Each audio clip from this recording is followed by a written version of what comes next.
Am coborât pe malul apei și merg pe un fel de faleză aici.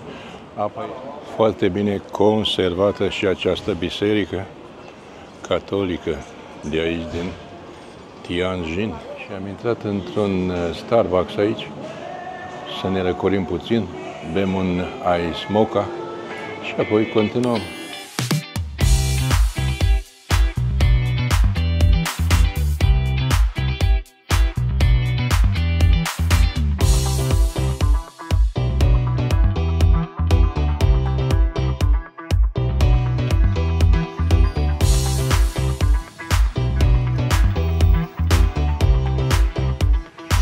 Bună dimineața din piața Dante Alighieri, dar nu în Italia.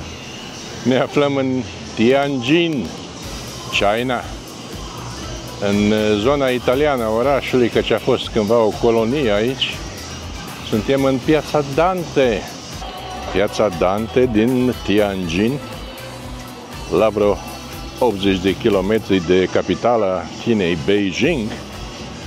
Un orășel de aproape 14 milioane de locuitori, turistic, istoric și cândva o fostă colonie.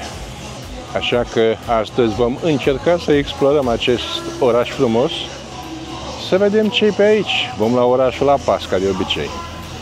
Vizionare plăcută!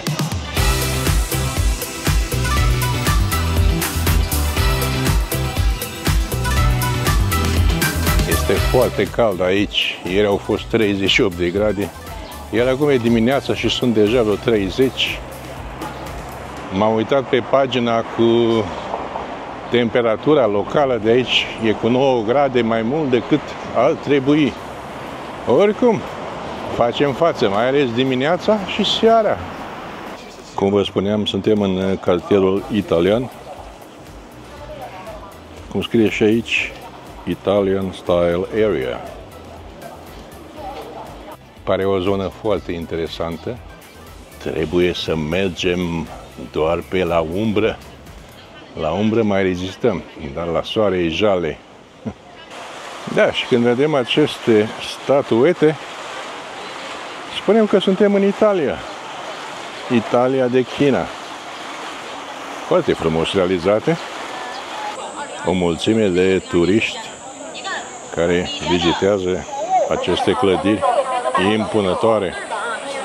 Foarte frumoase aceste construcții. Iar acolo scrie, nu știu dacă se vede, Cartiere Italiano. Cartierul italian. Ajungem într-o altă plață aici, foarte mulți turiști gălăgioși. Foarte mulți turiști. Și priviți cum arată.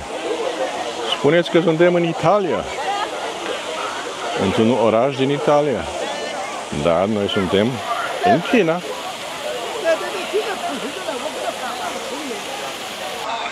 Ca peste tot în China, foarte multe magazine, chioșculețe, ceea ce e foarte bine. Și mulți turiști asiatici. E bine că există foarte mulți copaci, foarte multă vegetație, ceea ce creează umbră. Găsim o poartă aici, iar sus acolo scrie în engleză The Past of the City, adică trecutul orașului. Și ce vedem după poartă? Niște clădiri vechi. Am înțeles că multe dintre ele sunt private și multe în restaurare. Clădiri coloniale. Și înăuntru o mulțime de stegulețe. Să vedem dacă găsim și steagul României. Din păcate nu-l văd. Steagul Belgiei acolo, dar steagul României din păcate nu-l văd. Nu, tot Belgia. Ce combinație interesantă. Scutere, statui antice și în sus zgârienori.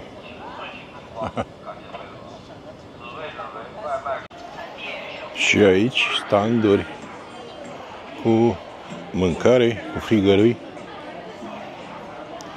Să vedem ce mai găsim. Un fel de sausage, hot dog. De asemenea și haine, pălării. Toate printre aceste frumoase clădiri istorice. Foarte frumos acest orășel, de fapt ce orășel, la 13-14 milioane. Față de România e aproape cât România. Piața Marco Polo. Dacă vedeți această clădire din față, care spune, cel puțin business-ul din ea, că datează din 1858. 1858. Niște prețuri la bere aici, la draft, la halbă, 58 de yuan sau RMB, 48, berea de 500 de mililitri. Să o câtiți cât face, căci $1 e 7,2 yuan aproximativ. Nu putea să lipsească nici robotul care face înghețată. Stau și mă gândesc acum cum arată seara oare pe aici. Cred că e foarte frumos cu luminații. Poate ajungem și seara să vedem. Oricum, de aranjat este foarte frumos aranjat. Și clădirile acestea, totul pare foarte deosebit. Și este, nu că pare. Bineînțeles și multe terase care sunt închise acum dimineața, dar arată foarte bine. Acum, sincer să fiu, nu știu dacă aș sta la terasă la 38 de grade. Chiar am găsit o terasă aici cu celebra bere nemțească Paulaner. E un restaurant terasă. Paulaner, în China. Ce avem aici? Bavaria Square, 5 stele. Clasificat restaurant cu ornamente foarte frumoase, butoaie.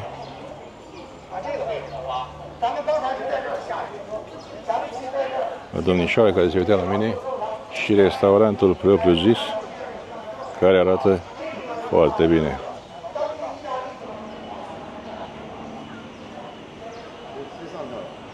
Și am intrat într-un Starbucks aici, să ne răcorim puțin, bem un ice mocha și apoi continuăm.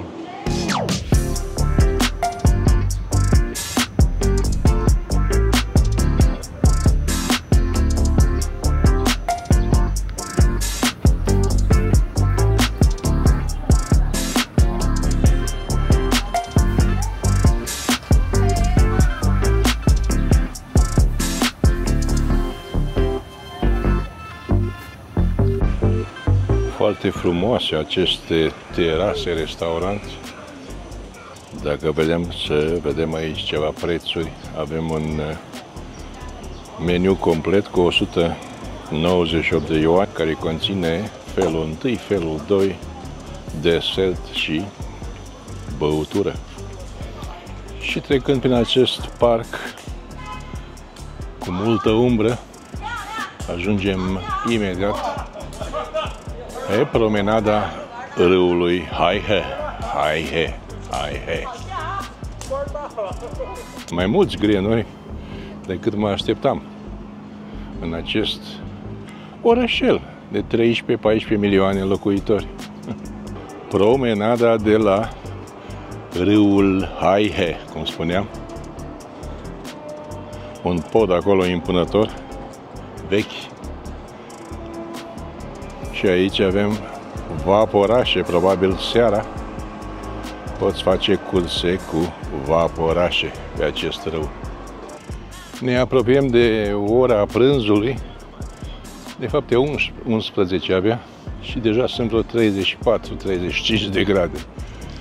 Trebuie să stai cât mai mult și la răcoare, în locuri cu aer condiționat, mai ieși afară, mai intri. Doar așa poți să reziști.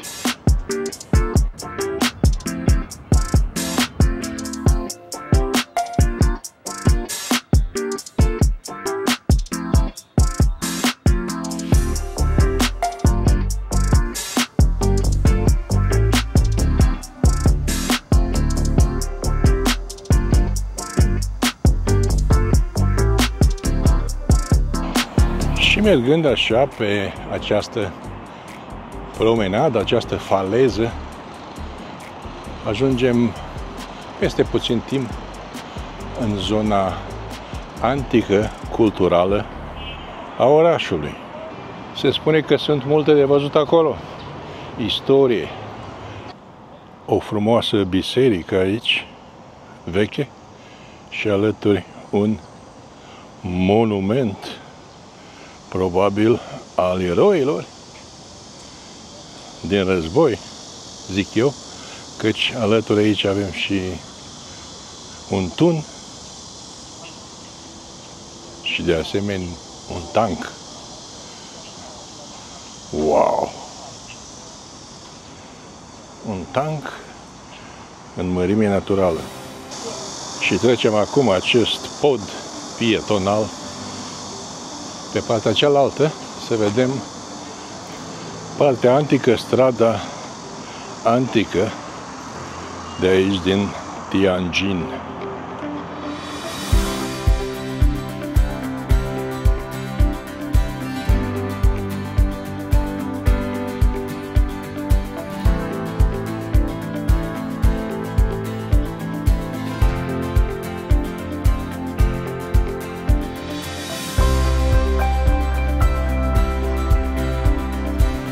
Și cam așa arată această stradă.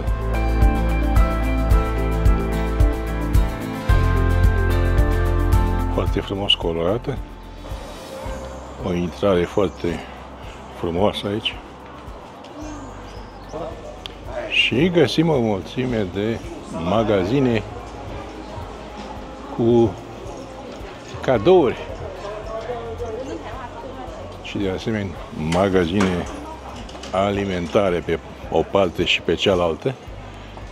Puțină lume acum, căci e foarte cald afară, e aproape de miezul zilei. Dar pentru mine este ok. Lampioanele acestea frumoase, cu siguranță seara sunt aprinse. Și clădiri vechi, istorice.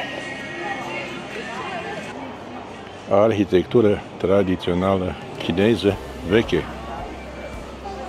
Și aici găsim coșuri de gunoi peste tot.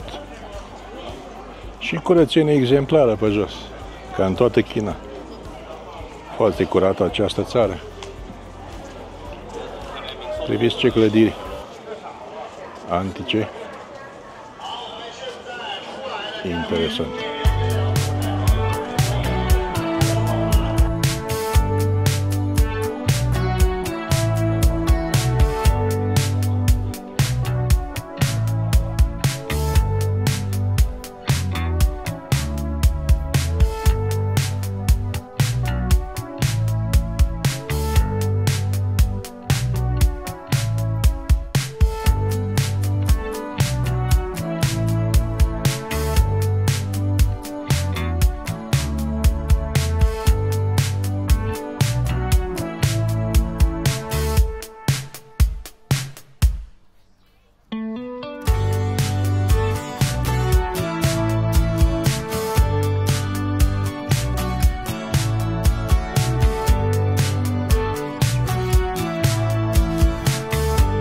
Ne aflăm acum în zona metropolitană, îmi zice pe harta orașului, și în afară de niște picamere vedem aceste clădiri. Cred că e vorba tot de un district financiar al orașului, căci văd numai clădiri din astea înalte, hoteluri, bănci. Foarte bine arată această zonă. Ce trocarici mic de mașină. Și mergem spre zona Wudadao sau The Great Fifth Avenues. E vorba de istoria colonială a orașului Tianjin.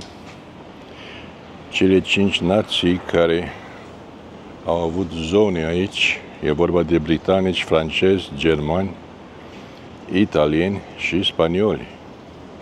5 nații care au colonizat această parte a Chinei și de aceea vom vedea multe clădiri arhitectonice în stilul celor 5 care au fost pe aici. Ca de exemplu această clădire, sau avem și aici, alături de niște flori care nu sunt vii, nu vă speriați, dar sunt un ornament foarte frumos. Și clădirea în sine la fel.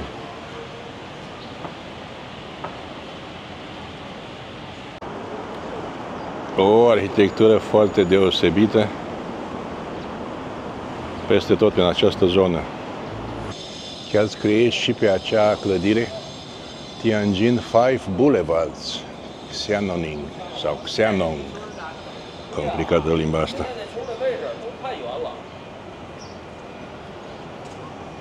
Bineînțeles că oamenii n-au lăsat aceste clădiri de izbeliște, le-au conservat foarte bine și au făcut business-uri aici. Tot felul de patiserii, cofetării, restaurante și magazine, bineînțeles. Priviți această clădire veche, ce frumos arată, ce bine e întreținută. De fapt, pe unde te uiți în această zonă, peste tot vei vedea la fel. Clădiri bine întreținute, clădiri vechi, din era colonială. Și se lucrează chiar aici, lângă căluțul ăsta galben și 2 iepurași. Lucrează oamenii. Postal Saving Banks of America, of China. Foarte frumoasă această zonă, Wudadao Tourist Area. Clădiri vechi, foarte bine întreținute, cum tot am spus, ceea ce e de lăudat.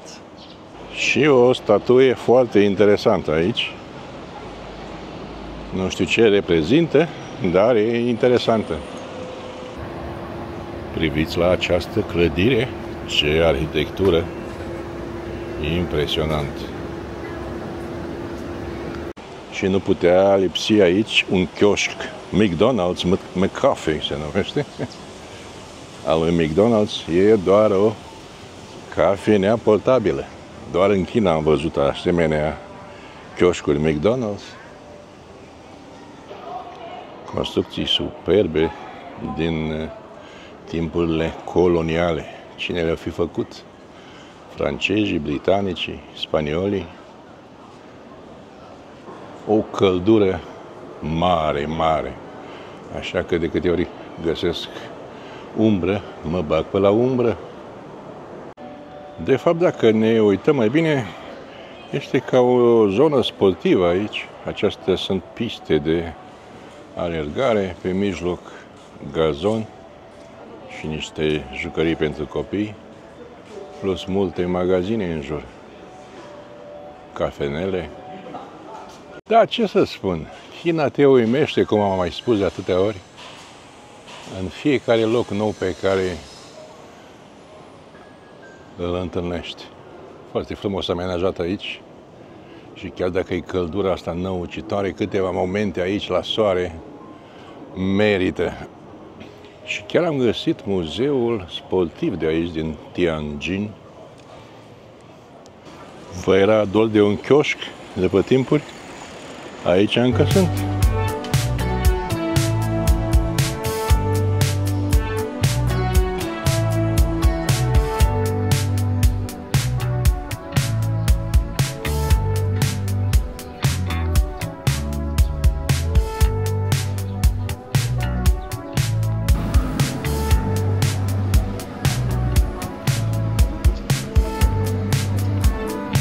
Și iată ne ajungi din nou la parohia catolică, cu aceste ziduri imense. Să vedem dacă e deschis.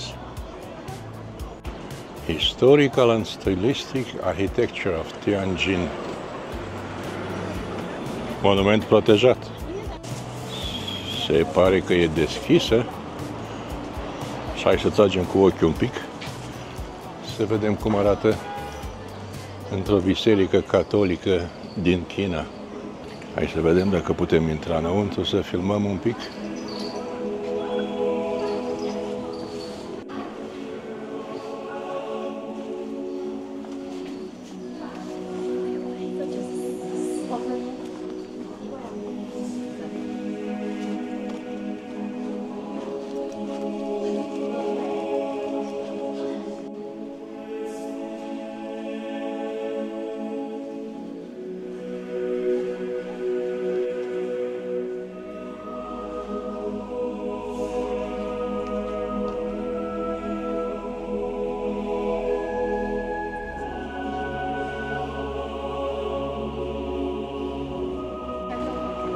Foarte bine conservată și această biserică catolică de aici, din Tianjin.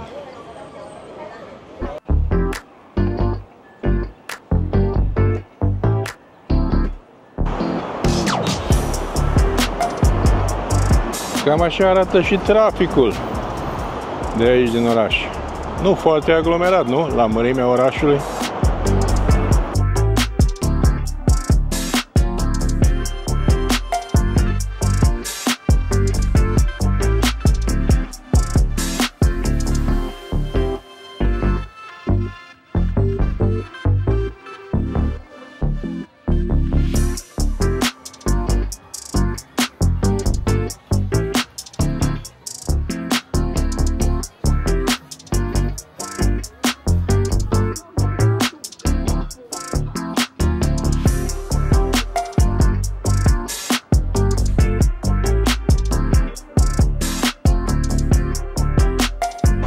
Am ajuns acum la Tianjin World Financial Center.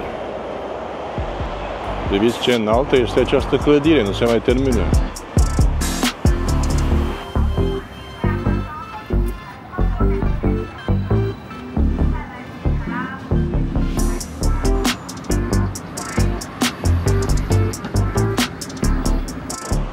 Vrem să ajungem la o stradă pietonală, să mai fugim un pic.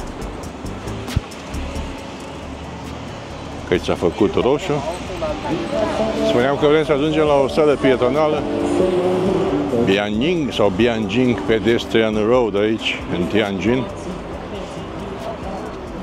Se pare că este în față aici. Priviți ce uriașă e această clădire, care am filmat-o mai devreme și din alt unghi. Foarte mare aceasta. Nu se mai termină. Wow!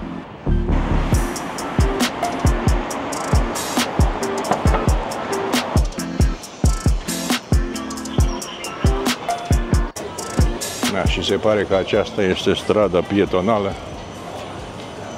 O mulțime de restaurante, terase. Foarte frumos, amenajat totul. O clădire importantă aici. Impozantă, mai degrabă spus. De unde începe această stradă comercială. Alături un McDonald's. Binjiang Road. Ok. Sper că așa se pronunță. Acest Binjiang Road e în față, dar văd că e și o intersecție aici, și stânga și dreapta și stânga. Cu siguranță, pe lângă magazine, restaurante, vom găsi multă lume, presimt. Și aici vine și trenulețul, văd că, sau ce e ăsta? E un fel de autobuz electric. Interesant. Ce am găsit aici? Faimoasă firmă Polo, dar un alt fel de Polo. Polo RKOSR. Nu am mai văzut asta. În fața aici avem un mare outlet. Și sunt de asemenea foarte multe străzi paralele, secundare.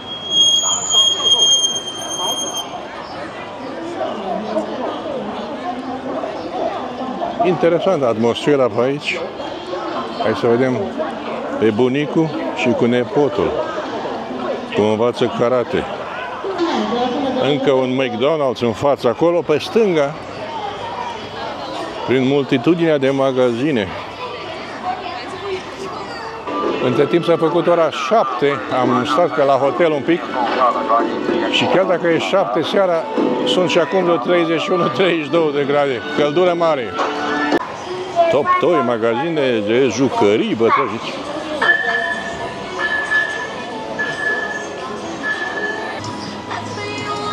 Muzică, muzică peste tot, inclusiv muzică vestică.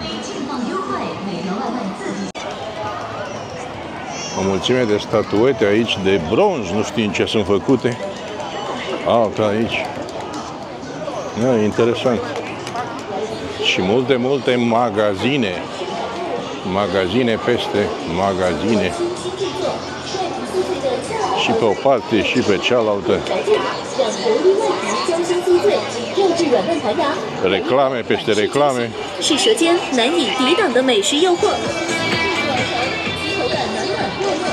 Foarte mult tineret pe stradă, în toată China. Foarte mult tineret.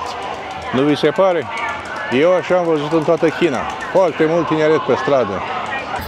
Alt McDonald's, nici 100 de... N-am trecut alt McDonald's. Made in China.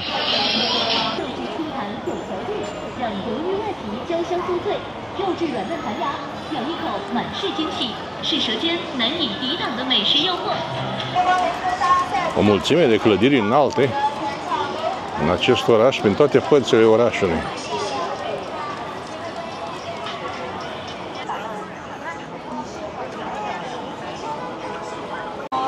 Mare și orașul acesta, Tianjin. Chiar mare, mare. Am înțeles că are, mi se pare că e primul GDP din China, chiar înaintea la Shanghai. Ceea ce mi se pare foarte interesant.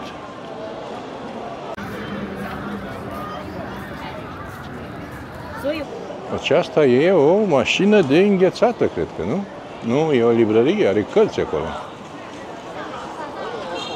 Avem și un KFC aici. Tot ce e nevoie. Văd acolo în depărtare o biserică, dar trebuie să urcăm pe această pasarelă suspendată, să trecem în partea cealaltă de stradă.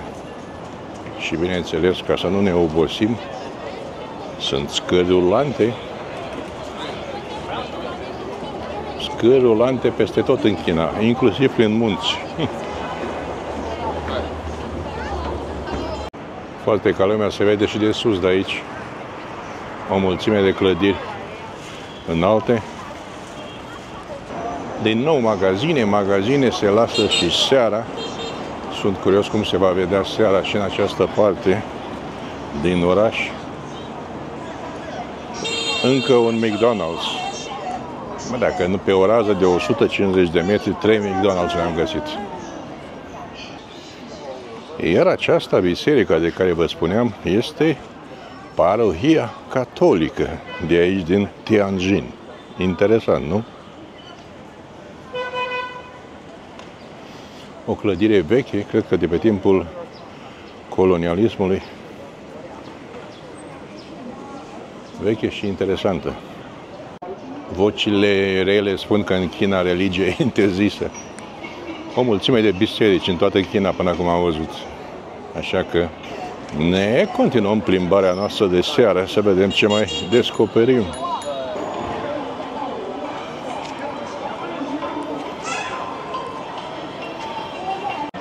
Magazine de branduri, Nike, nu știu ce e ăsta, Li-Ning, nu e Jordan, e Kyodan. Da. Găsim și din astea. Cam aceasta e atmosfera și de seară pe aici prin oraș. Și aici găsim multe lumini, o lume prietenoasă peste tot și o atmosferă foarte destinsă și aici. Ne aflăm pe pasajul pietonal, pe strada pietonală Binjiang Road, de aici din Tianjin. Și după cum vedeți, multă lume la plimbare. Lumea a ieșit să se relaxeze. Bineînțeles că și vremea călduroasă de aici ajută. Turismul internațional în China a crescut considerabil în acest an. De cel intern nu mai vorbim. Și dacă China o ține așa, în scurt timp va deveni lider mondial și în turism. Așadar, o excursie în China este oricând binevenită.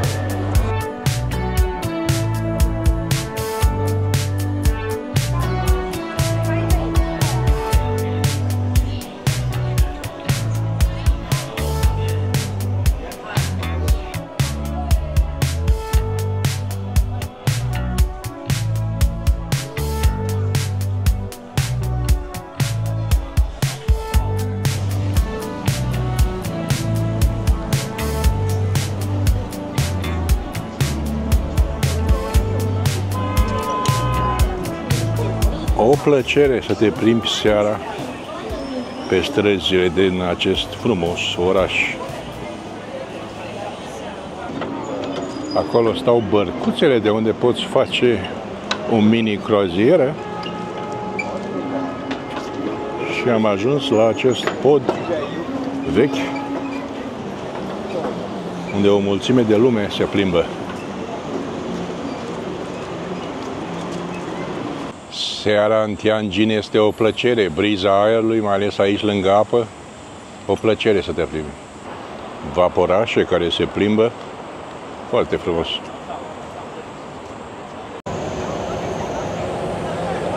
N-ar strica o plimbare cu vaporașul. Foarte multe bărcuțe și vaporașe, chiar multe de tot. Și o priveliște de nota 10. Am coborât pe malul apei și merg pe un fel de faleză aici. Apa este foarte curată, cu culoare verde, albăstruie și multă lume la plimbare. Clădiri vechi împreună cu zgârienori. Frumos contrastul. Și priviți ce pistă de biciclete largi au pe străzi. Se vede diferența de culoare, modern și eficace.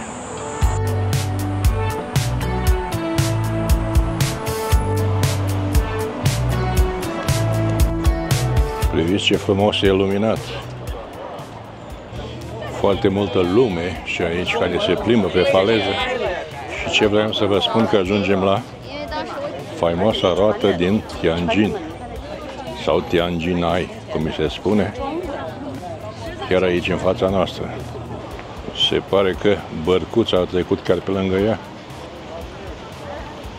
Aici este un debarcader, probabil de aici se pot lua acele bărcuțe cu care poți să te plimbi pe râu. Totul foarte frumos, luminat. Da, cred că acesta e debarcaderul, parcă așa scrie, nu? Debarcader. Ok. Priviți câți amatori la plimbatul cu bărcuța aici.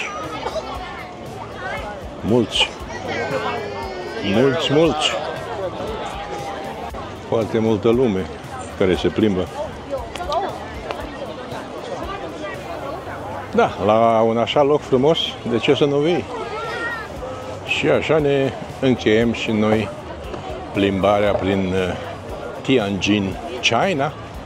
Sper că v-au plăcut aceste imagini, iar dacă v-au plăcut, nu uitați să vă abonați la canalul nostru, să dați un like, un share și noi ne revedem din următoarea destinație. De aici, de la Tianjin din Tianjin, Vă doresc numai bine și pe curând. Bye! 点点关注，点点赞。 Și avem parte de un live aici. 我落魄的不能再落魄，我失落的不能再失落，我的伤口愈合了诱惑，我收割了憋屈的生活。